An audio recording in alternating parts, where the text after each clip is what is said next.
Heyo! So we are coming to Lowe's because before we do the under cabinet lighting, we have to get a surge protector because for some reason, when they did our microwave outlet above the stove, they only did one outlet, not two. So we're gonna get a surge protector and then maybe check out a tree to get for the front yard. And then the paint, we're gonna pick out to paint underneath the cabinets where it's unfinished. So we're gonna check that out and get those things and then head back home. Let's find one that's kind of straight. This one looks pretty. What do you think about this tree?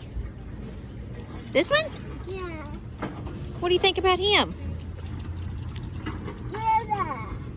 All right, so we are back home and we had a nice little fun trip, but now that we're back here, I wanted to give you an idea of what our kitchen looks like so that you can understand why I'm doing this under cabinet lighting. We had this at our previous house. I installed it. It didn't take very long, but it's definitely worth doing. So if you can't tell, it's dark over here. The only windows that we have in like our living room, dining room, kitchen are the doors here, and then these two big windows here in the living room. But if you look at our kitchen, it's just kind of dark right here in this area.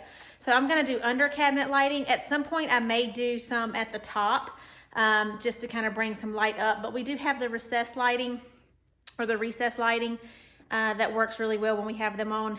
I really want some light down here and over here by the refrigerator where my coffee setup is. So I'm gonna show you around and then I'll show you what we've got. Alrighty, so here's over here by the refrigerator. So I'm gonna put one light here. I have an extra one, I believe, so I may even still mount one underneath the refrigerator just to give some lighting there. And then over here between these two cabinets and these two over here in the corner. I might, if you saw my live video I did on Facebook, I mentioned that the reason why I'm doing this is because too, I don't like how our cabinets are white and then underneath them, they're unfinished. That drives me insane. So I did pick up some paint this morning while we were at Lowe's that I'm gonna paint under the cabinets. It's not gonna be the exact match, but it will look better. These are the puck lights here. They're already dead. Sorry, here it is. I tried to do these because honestly, I just didn't want to spend the time to go under and do the under cabinet lighting again, but I hate them. The batteries die too soon. They don't stay on long enough. It's just annoying, so I'm taking those off.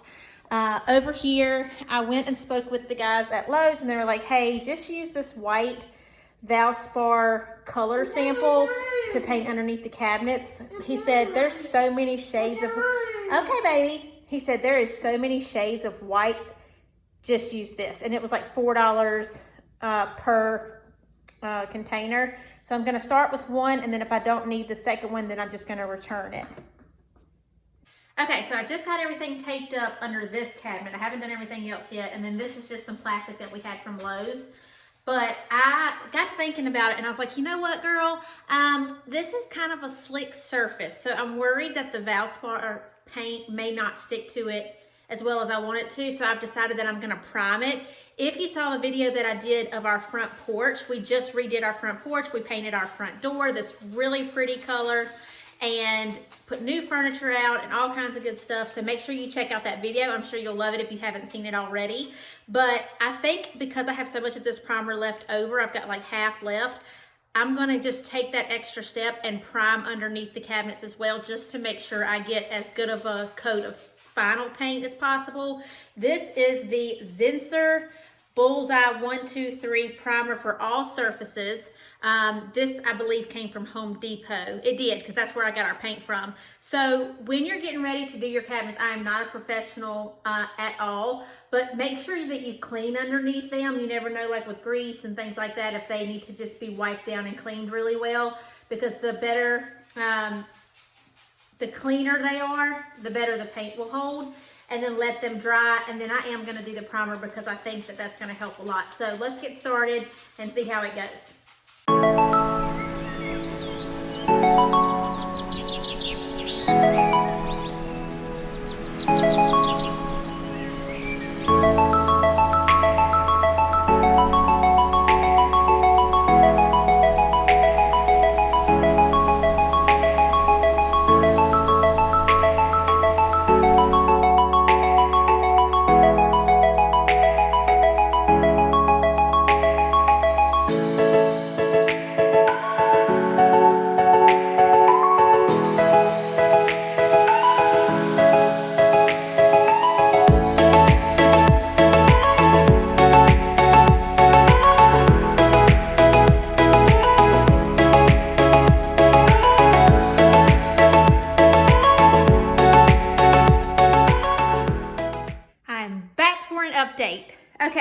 So I did 2 coats of primer, and so far I have done 2 coats of paint.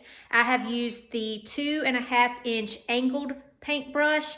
This is the only one that I've used, and it's been perfect because it fits right into the paint can, and the angles help me get into like the corners over here and do little small strokes to go around that back framing part. I haven't been very picky about the front, obviously, because you're not going to see the back side of the front here. And it's still, I think it needs 1 more coat. So I'm going to let this dry for a couple of hours, and then I'm going to do a 3rd coat and let it dry overnight so that it's ready to go tomorrow. In between me letting them dry, I do rinse out my brush with hot water, and I get all of the water out as best I can and squeeze out the water with a paper towel so that once I do the next coat, the paint hasn't hardened on the paintbrush and it's ready to go for the next use. If you let it sit on there, the paint will get hard and it's much easier to clean. So in between drying, just rinse it with hot water, dry it out real well, and let it hang out until you get ready to paint your next coat. Make sure it's nice and dry before you do the next coat.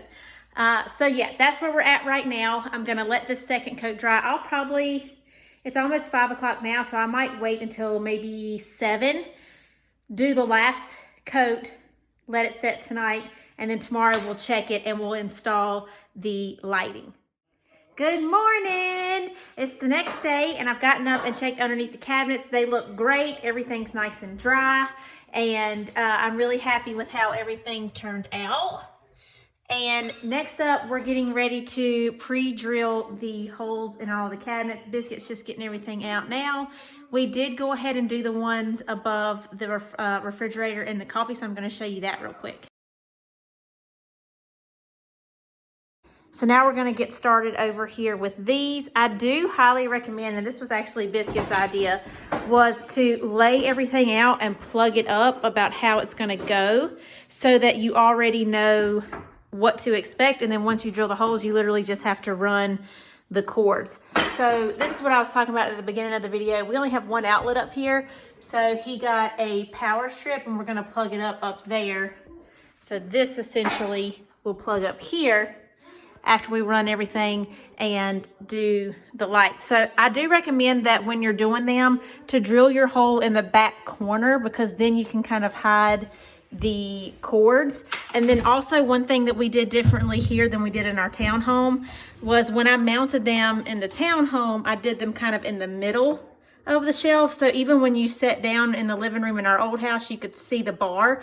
Whereas this time I'm mounting them behind this lip here under the cabinet, just here closely, so that you won't be able to see the light. And I'm gonna run the cords as tightly as possible up against here so it's less visible. So I'll show you that, and then I'll give you an idea of how we did everything to get you a little more familiar.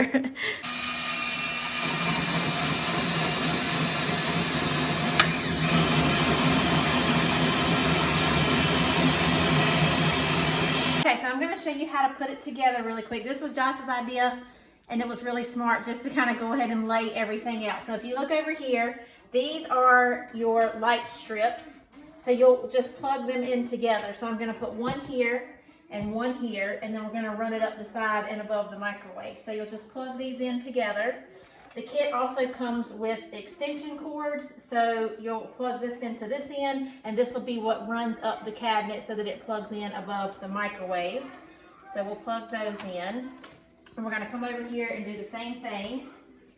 Just plug in the 2 light strips together, plug them into the extension cord so this one can run up this side of the cabinet.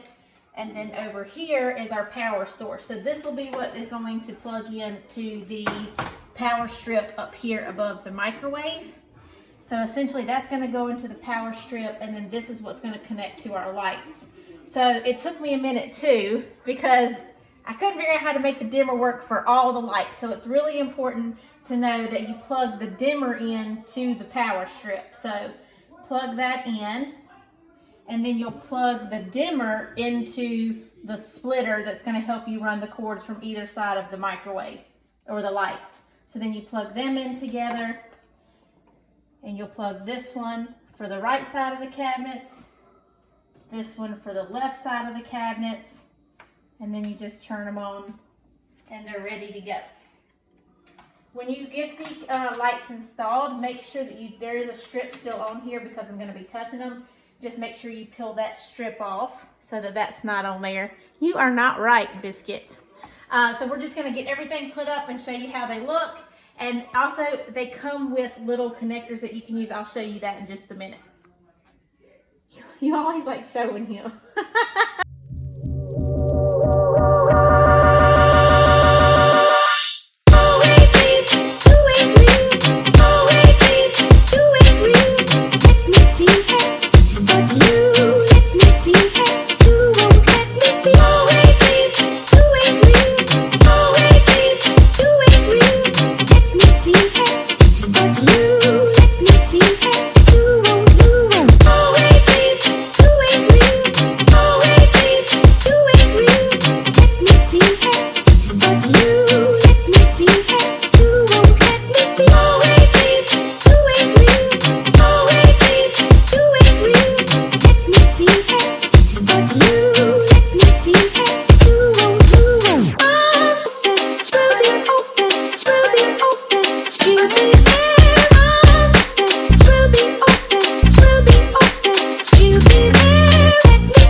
So now we've gotten to the part where we're above the microwave. So we've got the power strip plugged in, and now we're going to plug it into the dimmer.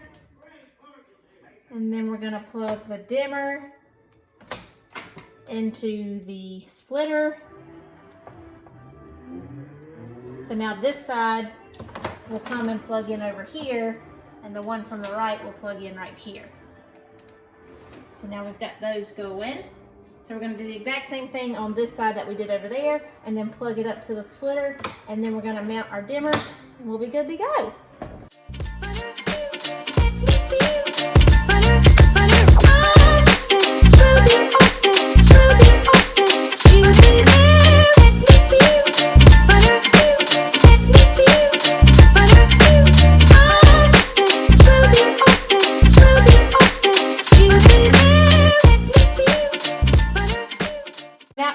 Plugged in, it's basically done. I'm just going to mount the dimmer so that I can actually reach it in case Biscuit's not home. So I'm going to put it up front here, and then I'll go through and I'll tighten up and mount all of the cords down underneath the cabinet so that none of that will be showing, and I'll show you how I do that, and then we'll be done.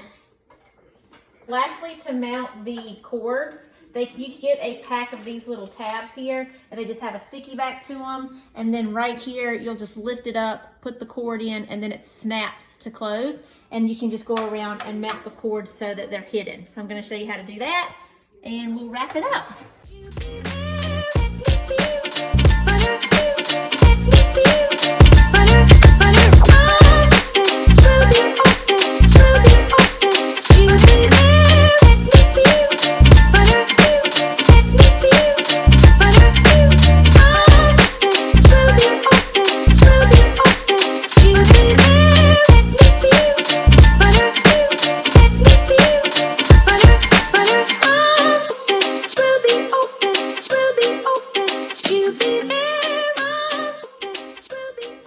What a difference. Oh my goodness. We love them so much. Everything was a lot easier than we thought it was going to be. Josh's favorite part is above the refrigerator because he says it looks so nice under there as well. But I think it makes a huge difference that we painted under the cabinets and then that we mounted them closer to the front part underneath the cabinet as well. Just keep in mind the easiest way to do this is to definitely lay things out on the counter like I showed you in the video. There is 1, 2 over here, 1, 2 over here, 1 above the coffee machine, and 1 above the refrigerator. I used everything that I got except for this piece here, which is some kind of separate electrical piece, and then this little piece here that's another on-off switch. So I'm gonna link everything down in the description that I got, including the big box that's perfect for if you just need to do one wall with the microwave scenario like I had. But if you need additional pieces to do a separate part over here like I did for the refrigerator and the coffee pot, that I'll link them as well, and just get everything that I linked, and that'll get you through an exact kitchen just like I did. Keep in mind, if you only have 4 cabinets like over here, it does come with 6 lights, so you'll have 2 extra. So I hope this video helps. If it did, please be sure to give it a thumbs up and subscribe so I can give you more content like this. I will try to answer any questions as best as I can. I promise it's not as difficult as you may think it is. Just line everything on the counter, get everything the way you want it, drill your holes. Josh had like a 2-inch bit, I believe, that just attaches to the drill. It's a little round thing. You can get them from Lowe's or Home Depot. And if I find one similar, just so you know what it is, I'll link that down below too, so that you can go to your local store and pick one up. I hope you enjoy this video. It's perfect. We love it. Thank you. It looks so good. I hope y'all have a great day. Okay, bye.